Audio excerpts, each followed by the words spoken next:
Halo, halo, apa kabar Anda semua? Semoga selalu dalam keadaan sehat walafiat. Kita ketemu di akhir pekan di hari Sabtu. Tapi seperti biasa, ini saya mesti selalu mengulang-ulang. Di akhir Sabtu, pekan ini harusnya kita ngomongin santai, ngomong sport gitu ya, Bung Rocky ya.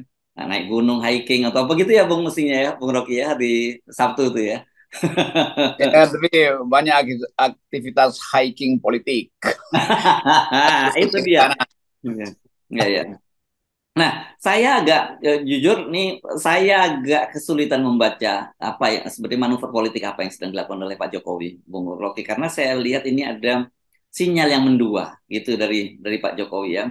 Satu sisi sinyal bahwa para relawannya itu udah menunjukkan bahwa udah Pak Jokowi udah nggak akan maju lagi karena seperti Projo udah bilang nolak 3 periode dan penundaan pemilu, terus mereka juga sekarang di daerah udah mulai ngusulkan Ganjar gitu ya untuk jadi calonnya itu, dan relawan-relawan Jokowi, buzzer-buzzer Jokowi semua juga deklarasi Ganjar. Tapi satu sisi Pak Jokowi masih belusukan terus ke berbagai, makin intensif belusukannya. Itu kan sinyal yang mendua. Dan yang kedua ini yang kita bahas kemarin soal fight back Ibu Mega, Pak Jokowi terhadap Mega itu terjadi menurut saya sudah mulai, karena kemarin tuh Pak Jokowi sudah menginstruksikan agar orkestrasi laporan intelijen itu dipegang oleh kendalinya tuh ke Menhan. Waktu ketemu Prabowo tuh berapa hari Kamis atau hari Jumat saya lupa. Itu pokoknya pekan lalu lah dia ketemu Prabowo di Kemenhan, dan mereka berdua bicara empat mata katanya di ruangannya Pak Prabowo, dan itulah hasil pembicaraannya. Dan ini kan berarti diambil alih dong BIN gitu oleh Kemenhan gitu. Ini enak nih, perang bubat. Ini benar-benar. Ya. Hmm. Jadi Pak Jokowi memang eh, kan waktu dia diomelin Ibu Mega di kita di FNN, Hmm. membuat dugaan kuat bahwa Jokowi akan fight back, dan betul terjadi kan. Nah. Jadi sebetulnya Megawati akhirnya mau dipreteli kekuasaannya tuh. Kita tahu Pak BG BIN itu ada di bawah eh, ya kekuasaan Megawati lah gampangnya. Hmm. Dan yang punya Jokowi itu adalah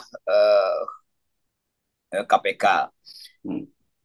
Kejaksaan itu lebih dekat dengan Ibu Mega. Jadi di dalam persaingan politik, lembaga-lembaga yang potensial untuk uh, melakukan mobilisasi intelijen, mobilisasi opini itu akhirnya mesti dipangkas oleh Jokowi. Hmm. Yang jadi soal adalah kalau kita sebut sistem intelijen negara, dia kan centralized. Hmm. Yang dari dulu terpecah-pecah BAIS, BIN, BAKIN segala macam disatukan jadi BIN. Sekira di zaman Pak SB itu. Ya. Supaya BIN ini betul-betul profesional dan usernya adalah negara. Hmm. Presiden adalah user dari pengguna dari data BIN itu. Tentu data BIN itu nggak boleh buat kesimpulan, hanya bikin indikasi lalu diputuskan di tingkat yang paling paling tinggi yaitu presiden. Presiden bisa undang Prabowo, bisa undang siapapun. Tapi kalau dia dipindahkan ke Pak Prabowo, artinya fungsi BIN itu berhenti. Hmm. Jadi sinyal utama yang terbaca adalah Pak Jokowi nggak ngerti fungsi intelijen Ya. dan kedudukan BIN sebagai pengatur informasi itu. Kan Hmm. Departemen Pertahanan nggak boleh punya fungsi BIN. Nanti mendua. Kalau misalnya Departemen Pertahanan dapat informasi tentang ancaman negara, dia Hmm. mesti call BIN. Nah sekarang dia sendiri yang mesti lakukan itu.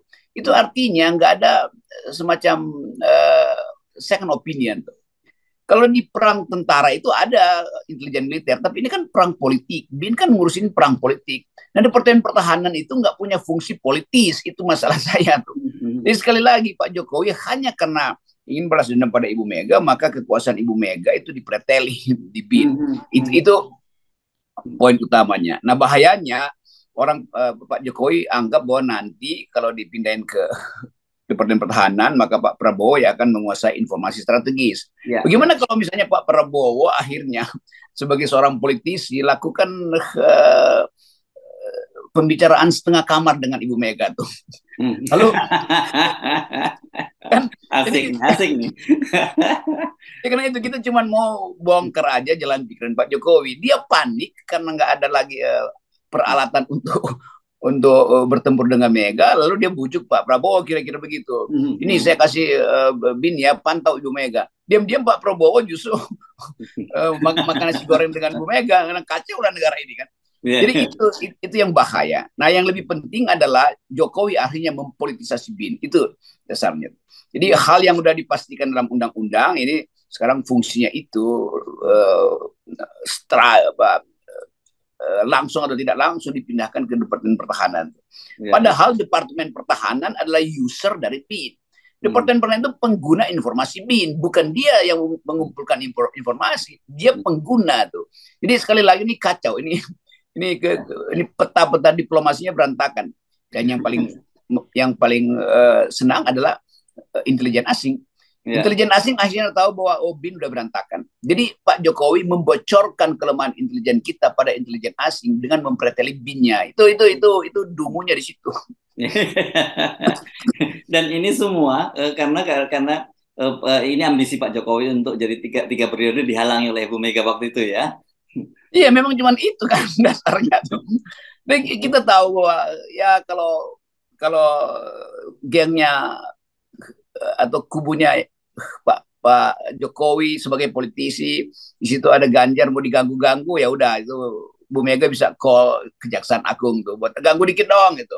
Demikian sebaliknya, kalau kubu Bu Mega mau diganggu oleh Pak Jokowi, dia bisa call KPK. Kan KPK ada di bawah Pak Jokowi itu. Tetapi sekarang dua-duanya nggak berfungsi lagi tuh. Maka Jokowi ambil jalan norak atau jalan kampungan sebetulnya nih, kalau kita pakai bahasa Jakarta, kampungan banget sih. Gagal berkelahi punya orang mau diambil itu kan. Dia berkelahi aja dengan fasilitas yang ada. Jadi terlihat politisasi ini yang berbahaya tuh. BIN itu adalah lembaga strategis. Nanti juga Pak BG mungkin berasa kok dikasih ke Prabowo, nah sebagian dari agen-agen BIN itu akan berantakan di bawah karena dia nggak tahu ini koordinasinya ke siapa itu. Jadi sekali lagi ini membuat BIN itu berantakan di bawah tuh. Agennya jadi liar semua tuh. Karena ada aja agen yang menganggap, loh kok kami profesional, kenapa melanggar undang-undang bahwa sentralisasi informasi di Pejaten itu sekarang pindah ke Merdeka Barat. Mungkin karena dekat dengan Pak Jokowi di istana, tinggal lari-lari 5 menit dapat informasi. Kira-kira begitu. Ya. Padahal kan ini Badan Intelijen Negara itu bagaimanapun tuh salah satu organ terpenting ya dari sebuah negara itu ya, Bung Rocky. Saya membayangkan nanti ini pun kan bagaimanapun juga Dephan itu tidak disiapkan untuk itu, gitu ya. Artinya pada waktu yang tersisa ini bisa aja berantakan semua itu. Ntar mungkin satu waktu Jokowi mungkin nggak begitu percaya lagi pada Pak Prabowo karena ketahuan Pak Prabowo berapa kali ketemu Ibu Mega, lalu dia pindahin lagi tuh dari fungsi intelijen dari badan dari BIN pindah ke Depan, lalu pindah ke Departemen Pertanian, kira-kira begitu kan. Pindah ke Departemen Pariwisata, Sandi jadi menjalankan fungsi BIN. Ini kacaunya di situ tuh.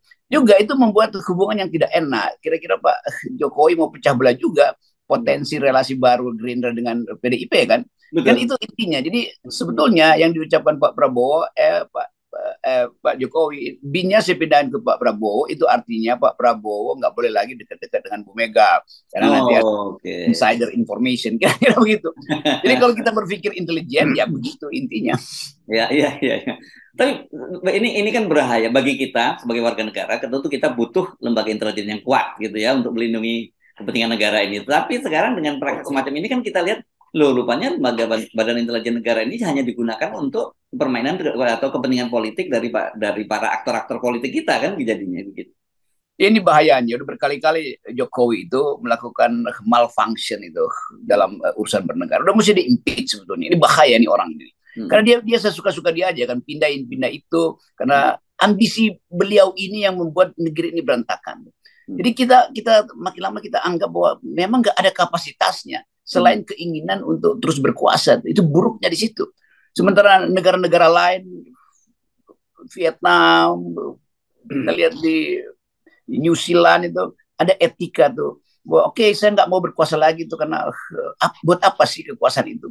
Kalau hanya untuk menambah biografi itu. Jadi sekali lagi nih, yang lebih parah lagi nih orang-orang di sekitar Jokowi yang tentu merasa wah Pak Jokowi bikin langkah yang hebat tuh. Lalu Pak Prabowo merasa terima kasih. Tentu Pak Prabowo berterima kasih karena dia dapat tambahan kekuasaan kan untuk memantau segala hal lewat jaringan BIN ini. Tetapi kita mesti tahu bahwa Pak Prabowo juga ada political player yang mengerti apa sebetulnya yang sedang terjadi hari-hari ini. Buat saya, Prabowo lebih paham tentang gejolak di bawah daripada Jokowi. Dan bahayanya kalau Prabowo paham yang ada di bawah dan ternyata dia mesti supply informasi kepada Pak Jokowi, bisa aja juga dimanipulasi informasinya tuh. Jadi ini menunjukkan Pak Jokowi udah nggak punya peralatan politik. Itu gampangnya tuh. Sehingga Oke. dia bingung sendiri siapa yang akan nyelamatin dia. Jadi dengan kata lain, Jokowi punya informasi bahwa BIN itu memang nggak mungkin lagi dia kendalikan dalam upaya untuk bersaing dengan Ibu Mega. BIN adalah peralatan Ibu Mega, kira-kira begitu. Maka peralatan utamanya mesti dipindahkan. Nah, jalan pikiran presiden ini yang membahayakan negara justru. Iya, iya, oke. Nah, ini makanya kenapa tadi saya menyatakan saya bingung dengan sinyal mendua dari Pak Jokowi itu, karena di kalangan relawan udah mulai muncul itu. Apakah betul ini memang aspirasi relawan atau bagian dari memang ya orkestrasi 3 periode gitu? Ini semacam apa deception gitulah kalau kita ngomongin intelijen ya. Oke, begitu dengan relawan menyatakan bahwa oh semua dukung Ganjar, oh berarti Pak Jokowi selesai dong, nggak ada minat, nggak ada niat lagi untuk 3 periode. Jadi udah jangan dikutik-kutik. Tapi ternyata di satu sisi kan Pak Jokowi masih terus keliling ke daerah-daerah, ketemu ke pasar-pasar. Itu kan dalam rangka menaikkan elektabilitasnya kan. Ini relawan Jokowi ini orang-orang yang rela ditipu sebetulnya tuh. Hmm. Jadi kita nggak lihat relawan itu, kan kalau kita anggap relawan artinya dia betul-betul mengolah dirinya itu untuk satu ide. Sekarang diombang-ambing oleh Jokowi, tetap dia rela kan. Kan dia mesti bilang, Pak Jokowi kita maunya Ganjar, jadi berhenti dong. Fokus pada Ganjar aja, nggak usah belusukan. Tapi Hmm. dia presiden belusukan. Jadi belusukan itu demi siapa? Demi Ganjar. Ya nggak, bukan demi dia sendiri pasti. Ya. Kan Ganjar disuruh tunggu aja. Jadi Jokowi mungkin nunggu kalau Ganjar nggak naik elektabilitasnya, maka mending perpanjang masa jabatan tuh sambil konsolidasi baru. Demikian juga Ibu Mega melihat itu. Kalau Ganjar nggak naik-naik, mending Mega sendiri yang maju kan. Jadi di ujungnya nanti akan Mega versus Jokowi lagi setelah perubahan undang-undang misalnya. Nah, bagian ini juga dipahami oleh Pak Prabowo. Bagaimana kalau Pak Prabowo secara tersamar mengadu domba dua orang ini, kan dia yang tahu kan. Ya, ya, Jadi ya. kita bermain, ada political game di dalam pikiran kita untuk melihat ini suasana ini apa itu. Tentu Pak Prabowo nggak akan tersinggung. Saya nggak mungkin saya lakukan aktivitas loto-loto antara Megawati dan Jokowi kan. Lato-lato. Oh, lato-lato maksudnya. Ya, ya, ya, ya. Ya, lato-lato artinya apa? Lato-lato lama-lama tolol. Ya karena kalau anak sekolah nggak belajar-belajar kerjanya main lato-lato aja memang lama-lama bego juga. Apalagi kalau pejabat ikut-ikutan main lato-lato kan gitu. Oke, kita balik pada ide tadi. Itu pertanda pertama bahwa retak rejim ini, Ya. retak politik Islam itu retak. Bermain-main dengan BIN itu retak. BIN itu alat negara, bukan alat presiden. Ya, ya, oke. Jadi kalau kesimpulan kita, walaupun relawan sudah menyatakan menolak ya kemarin musyawarah projo di musra projo di Surabaya menolak untuk perpanjangan dan penundaan perpanjangan 3 periode dan penundaan pemilu, kemudian di bawah juga udah minta Ganjar dan sebagainya. Tapi kita tetap mengingatkan bahwa Pak Jokowi masih terus menyimpan ambisinya untuk 3 periode itu belum selesai gitu ya, Bung Rob.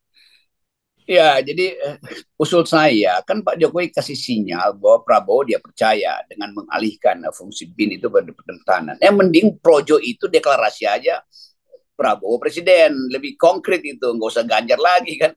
Jadi saya bisa baca bahwa dalam 2 hari ini mungkin akan ada elemen-elemen dari istana yang tadinya dukung Ganjar itu akan mengalihkan dukungan pada Prabowo. Itu saya kira ini hal yang akan terjadi, bahwa akhirnya mereka akan dipaksa untuk ya udah Ganjar kita lepas, maka kita dukung Prabowo. Tapi poin saya selalu permainan semacam ini kan dangkal betul tuh, karena kita mau ada pemilu yang walaupun saya akan memboikot pemilu, tapi kalau terjadi kemacetan hanya karena ambisi Pak Jokowi itu bahaya tuh. Jadi kalau kita boikot pemilu itu sebetulnya karena ambisi Pak Jokowi membahayakan demokrasi itu. Nah, supaya nggak membahayakan demokrasi, ya pemilu dilakukan di dalam pertarungan yang fair itu. Jadi sekali lagi ya udah, kita seperti biasa kita nonton aja, karena kita membahas kekacauan. Kekacauan itu menguntungkan kita.